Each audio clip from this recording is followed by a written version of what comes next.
Eu vi uma parte sua quando você deu uma entrevista, acho que pra Trip, falando da história do Ronaldo.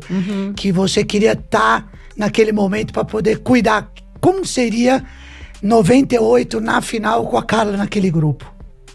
Então, na verdade, eu não queria estar na seleção de futebol. Porque eu acho que tem outros psicólogos que trabalham com futebol muito mais habilitados do que eu, que trabalham com esportes olímpicos. Acho que cada cenário é um cenário.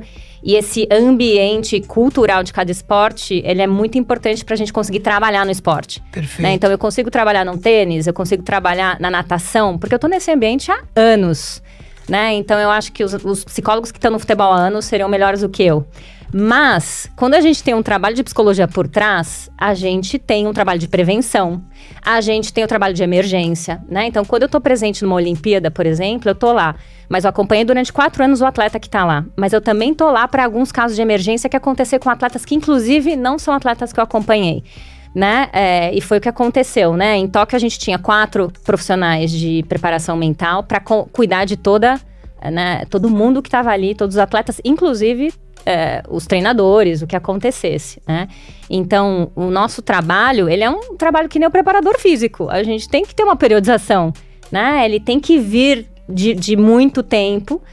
E aí sim, na hora que acontece uma emergência, você já tem uma relação com aquele atleta, você já sabe como acalmar aquele atleta, você já sabe por que está acontecendo aquilo com aquele atleta. Então, a gente tem muito mais instrumento. Né? Exatamente. Claro. Muito mais. E a gente pode prevenir desse tipo de situação acontecer. Se eu já entendi que esse atleta tá ansioso ou tá passando por um momento de pressão, a gente já trabalha ele para isso. Né? A Ana Marcela Cunha, que foi campeã olímpica, trabalho com ela desde 2012. Ela sabia que ela ia ter pressão, que ela era favorita, e o nosso trabalho foi trabalhar o favoritismo dela para ela competir uma Olimpíada. Perfeito. Né? Então ela chegou lá com o peso nas costas, sabendo o peso que ela ia carregar e como que ela ia enfrentar. Né? Então é isso que é a preparação mental. Né? Identificar quem é o atleta, as necessidades dele, o contexto dele, a pressão que ele vai levar e como que a gente vai, né, ajustar tudo isso para ele conseguir tirar a melhor performance dele. É muito mais difícil trabalhar com o favorito, que vai chegar buscando uma medalha de ouro, do que um atleta azarão, por exemplo? Muito mais. E é muito mais difícil você ser o campeão e você ter que ir lá competir de novo, porque você tem que garantir que você ainda é o melhor naquela modalidade. Então, você leva um peso nas costas gigantesco. E aumenta a vulnerabilidade para questões de saúde mental, porque aí aumenta a ansiedade, aumenta a pressão, aumenta um monte de responsabilidade que você não tinha antes. Então, assim, é super importante um grande campeão ter esse suporte, né? Durante essa trajetória e depois de grandes feitos.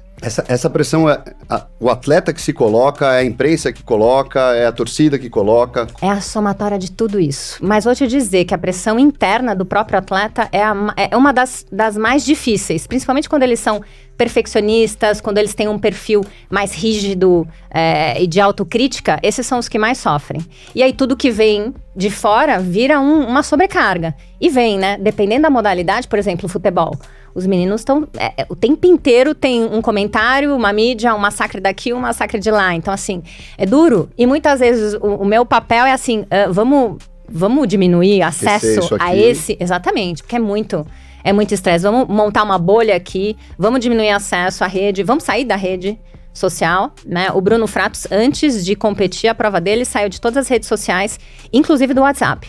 Porque assim, vamos diminuir estímulo que possa gerar algum tipo de estresse ou tirar a minha concentração, né? Então, o uso de celular hoje em dia é uma orientação que a gente faz para os atletas, principalmente os mais jovens, né?